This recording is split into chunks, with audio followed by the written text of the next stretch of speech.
It's only been a few weeks since the Soyuz rocket launched by Russian space agency Roscosmos was forced to abort its launch shortly after takeoff.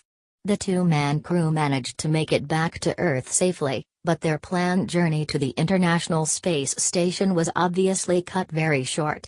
Now, Russia believes it knows what happened. A few days after the mishap, Roscosmos offered a possible explanation. The agency explained that it seemed as though two of the rocket's stages had impacted each other during separation. Such a collision would have certainly caused problems, but Russia wanted to do a deeper dive to figure out how such an accident was possible in the first place. Now, as Russian news agency TASS reports, the findings are complete and it seems a rogue sensor was to blame. In a statement to TASS, Roscosmos Executive Director Sergei Krikalev explained that the original assumption of a collision between the first and second stages was indeed accurate, and that the first stage accidentally slammed into the fuel tank of the second stage.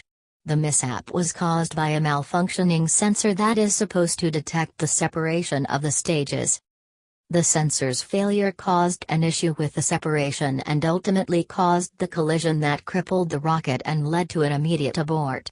The good news here is that the abort system worked perfectly, and the crew made it back in one piece.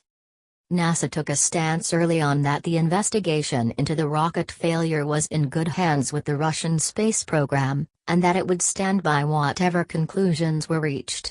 With the investigation now wrapped up, the Russians are expected to accelerate the timeline to the next manned launch in order to make up for lost time aboard the International Space Station.